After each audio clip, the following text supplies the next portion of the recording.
Hey, I'm Sadie Singh. And I'm Noah Schnapp. I'm Caleb McLaughlin. And I'm Gaten Matarazzo. I'm Finn Wolfhard from the show Stranger Things. Everybody is excited for season 3. Us included. But in case you haven't seen seasons 1 and 2, or you just need a quick refresher, we're here to catch you up and get you nice and ready for the new episodes. Here we go.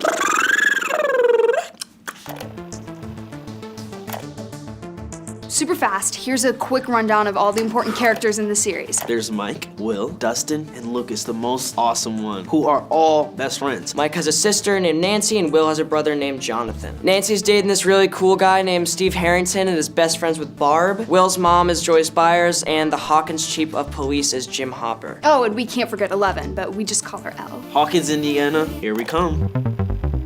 So season 1 opens in Hawkins, where we see a big, scary laboratory. Something is clearly going wrong because alarms are going off and lab coat guys are panicking. But we'll get back to that, because right now our boys, Mike, Will, Lucas, and Dustin, are playing a game of Dungeons and Dragons in Mike's basement. The Demogorgon! We're in deep shit. Nerds. So anyways, After the game, they all go their separate ways, and while biking home, Will gets attacked by this scary monster that we can't see. Spooky. Everyone starts freaking out about Will missing, but as the search goes on, we meet Elle, a girl with a shaved head and a hospital gown, who doesn't seem to speak and has some scary Men in Black types after her. You must be Benny Hammond. Afraid I am. Who should she end up running into and making friends with? That's right, the boys. Except for Will, of course. Yeah, he was busy at the time. Will! Anyway, while Will's mom, Joyce, and Hopper are looking for Will, Nancy and Barb go to a pool party at Steve's house, and while Steve and Nancy are kissing upstairs, the Demogorgon attacks Barb and brings her to the Upside Down. the Upside Down is a mirror world of our own, except everything is awful and creepy and ruled over by hideous monsters of unspeakable terror.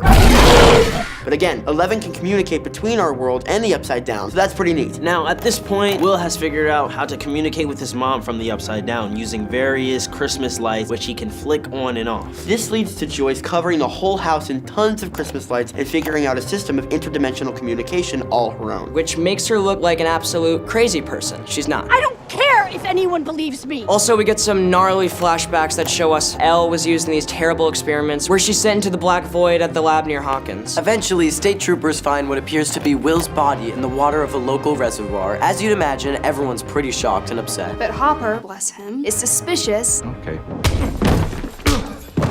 and discovers that the tiny child's corpse in question is just a stuffed dummy. Hate when that happens. Totally. While the school has this assembly for Will, one of the bullies tries to fight Mike, but 11, in disguise of course, stops him using her telepathic powers and makes him pee his pants in front of everyone. Dude, Troy peed himself. A fair but brutal punishment. Brutal indeed. So Hopper decides to break into Hawkins' lab to see what the hell is going on, since they faked the child death and whatnot. Unsurprisingly, he gets caught, drugged, and returned home, where he wakes up and discovers several secret listening devices. The boys, along with Elle, go looking for the non-deceased Will in the woods, as do Nancy and Jonathan. Nancy gets stuck through a hole in a tree and then into the Upside Down, but Jonathan is able to pull her back through the goo hole before she gets barbed by the Demogorgon. Never say goo hole. Will's mom, Joyce, and Sheriff Hopper. Just Hopper? Right, Hopper and Joyce go and find Elle's birth mother and get a better idea of what's going down at Hawkins' lab, which clearly involves kidnapping newborn babies with cool powers. And the boys, out by the old quarry looking for answers, are attacked by the pee pants bully Troy, who despite having a knife and a lot of pent-up anger, And sucks. gets his arm broken by Elle's mind.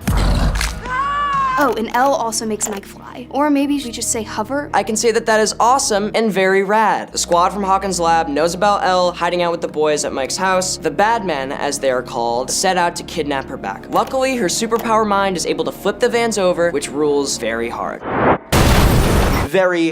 Very hard. Now, the boys and Elle are in hiding, and it's a full-on manhunt from scary bad men in black suits. Luckily, Hopper finds them first, and the whole team concocts a plan to build a sensory deprivation tank, which will allow Elle to find Will in the Upside Down. What is this for? Fun. Elle finds Will in the Upside Down using one of her classic telepathic tricks, and while the boys wait with her in the gym, Hopper and Joyce speed off to Hawkins' lab where they're convinced they'll be able to find the entrance to the Upside Down. Unsurprisingly, they're caught almost immediately. Don't move! And taken to see the head bad dude, Dr. Brenner. Hopper convinces the lab guys to let him and Joyce go into the Upside Down and find Will since the entrance is in the lab, on the condition that neither of them saw anything or admit that they were there in the first place. We're gonna find her son, and then we're gonna forget that any of this ever happened. While all of this is happening, Nancy and Jonathan and an unwitting Steve who is being a jerk have set up a trap for the monster, who they catch and set on fire using a bear trap and gas, as one does. Unfortunately, when the fire goes out, the monster is gone. Where'd it go? Guess what? Government agents working with Hawkins' lab find the kids at Hawkins Middle School. They found us. And after Elle makes their eyes start bleeding, which is very cool, the monster smells blood and is off to join everyone at the school. So the Demogorgon is just busting up stuff, leaving a real mess of bodies and school supplies as the kids run around trying to stop it. In a final showdown, Lucas clumsily tries to find more rocks to slingshot at the monster. Get the rocks! Get the rocks! Get the rocks! Get in the rocks! Elle shows up, using all the power she has, annihilates the hell out of the Demogorgon, and it dies. It's a horrible monster, and it definitely ate Barb alive, so it's fine. Sadly though, Elle disappears at this point too, and nobody knows where she went. But Joyce and Hopper find and rescue Will from the Upside Down, so that's good. Smash cut to a few months later, everything seems back to normal. Will is Harold, the boy who came back, but still seems to be slightly affected by his ordeal. He also burps up a black slug, which is probably not great. But on a more positive note, we see a final scene where Hopper treks off into the woods and leaves a stash of Eggo waffles, Elle's absolute favorite food, in a drop box, leaving us on a hopeful note we might see her again. And Finn. We forgot to talk about the part where Jonathan beats the crap out of Steve. Stop! But other than that, That does it for season 1, but what about season 2? We've still got all the boys. We've got Will, Mike, Lucas, and Dustin, Nancy, Steve, Jonathan, Hopper, Joyce, and of course, 11. No more Barb though, due to being eaten. yikes. And we also meet some new characters, but we'll get to them in a bit. We open on dark Pittsburgh, where a group of masked individuals are fleeing the police and eventually are able to escape because one of the people in the group has special abilities to project images in the police's minds. In this case, a tunnel collapsing and blocking the cops' way.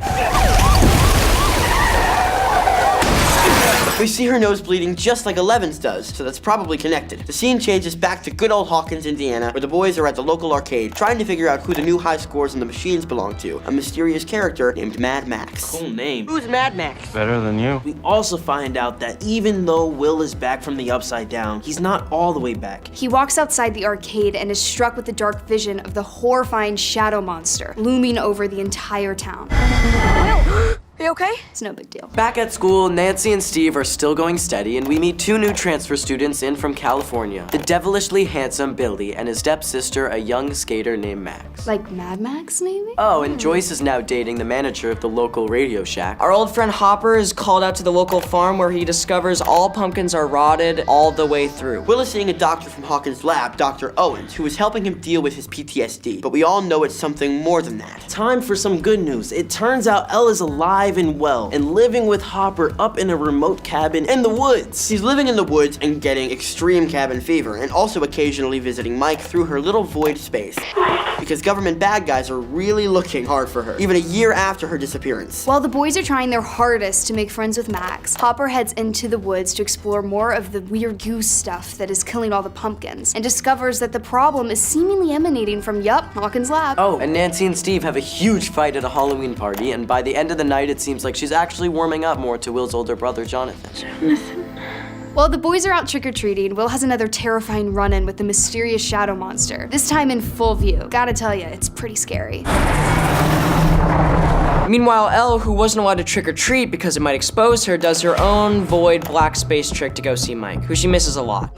After their Halloween night out, Dustin returns home to find some weird tiny salamander-looking creature rummaging in his trash and adopts it. What are you, little guy? And names it the natural choice D'Artagnan, or Dart for short. After the previous night's fight, it really looks like Steve and Nancy are donezo. History kaput. No more Stancy. Womp womp. Elle, fully sick of being cooped up in the cabin, sets out on her own to find Mike and the rest of her friends at school. Where is school? Where coincidentally, Dustin has managed to lose Dart, and we're still not entirely sure where Dart is. While the boys look for Dart, Elle sees Mike with Max and runs away in tears. And Will has yet another horrifying run-in with the shadow monster, who swiftly inhabits his body. Again, probably not a great thing. There's a weird rivalry going on between Steve and Billy, too. Cool guy drama, I guess. Maybe you should just shut up and play the game. While Joyce and Hopper try to make sense of these new drawings that Will keeps making of the shadow monster in the Upside Down world tunnels, Nancy and Jonathan are scooped up by the government agents for asking too many snoopy teenage questions. Let us out of here! But eventually, Dr. Owens decides to show them the portal to the Upside Down, in an attempt to get them to shut the hell up. We understand each other now, don't we? Dustin has been keeping Dart a secret from his friends since he recaptured him, which I'm sure he had a perfectly good reason for, right? But surprise, surprise, It turns out that he's a baby Demogorgon. Demogorgon, and he ate Dustin's family cat. Whoops. And Hopper, who seems to have figured out Will's cryptic maps, starts digging in one of the desiccated pumpkin patches and discovers an entrance to the monster's tunnels. And of course, because he's Hopper, he jumps on in. He's a brave one, all right, but he's also stupid because he almost immediately gets knocked out by monster gas, I guess. Then the tunnel, which seems to be a part of the monster, starts enveloping him. Wait, no.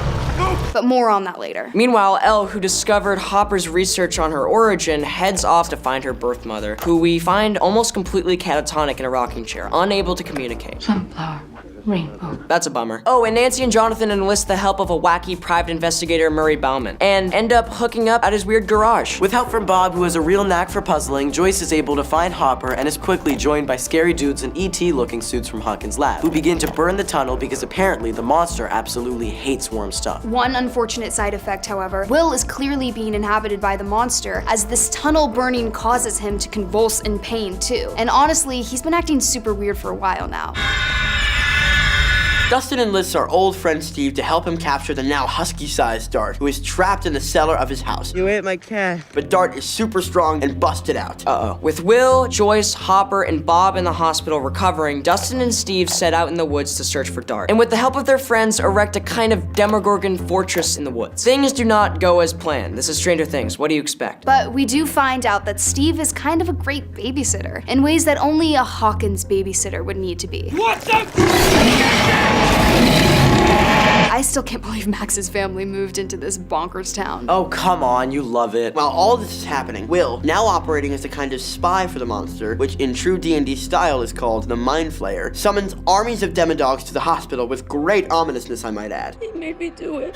We take a break from the storyline to rejoin Elle, who discovered from her mother that there are other kids like her, and sets off to find them on another bus. She ends up in the big city and eventually finds her sister, who is the girl from season 2, episode 1, with the gang of masked folks. The gang of misfits encourages Elle to work on developing her powers and eventually enlist her help in their mission, Shirley Temple's gonna get us all which is to kill everyone involved with Elle and her sister's torture as young children. A vendetta, if you will. Don't cross badass girls, I guess. But Elle isn't really big on the murder thing, and eventually sensing trouble back in Hawkins, parts ways with the crew and heads back home, again on a Greyhound bus. Back to the hospital, where dozens of Demogorgons have broken out and are ripping apart scientists and soldiers all over the place. It's just a full-on bloodbath. Oh yeah, bad news all around. Hopper, Joyce, Bob, Mike, and Dr. Owens are running around trying to avoid the monsters, but also have to put Will to sleep because he's a straight-up shadow monster capo at this point. He's lying! He's lying! He's lying! Just when it seems like everyone's screwed, 80s technology genius Bob sneaks past the monster horde to the security room, where he successfully opens up a path to escape for the rest of the crew. Way to go, Bob! Tragically, Bob suffers a hero's fate and gets gruesomely disemboweled by a group of demodogs.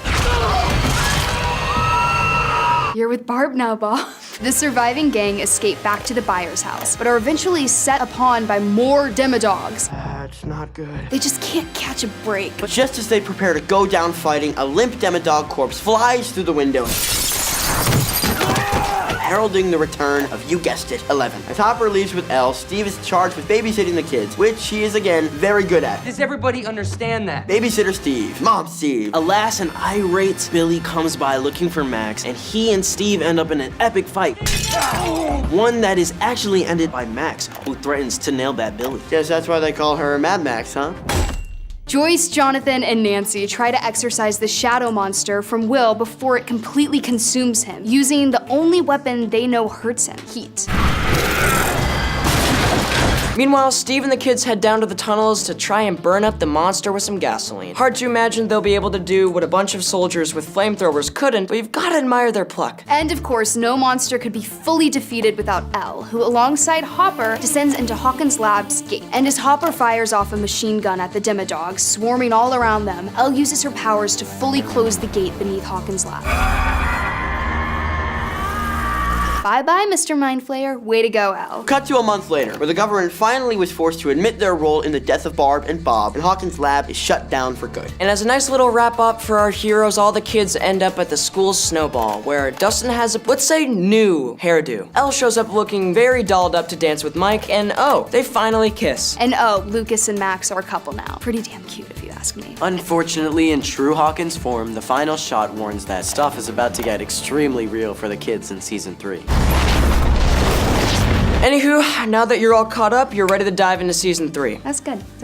Check it out on Netflix.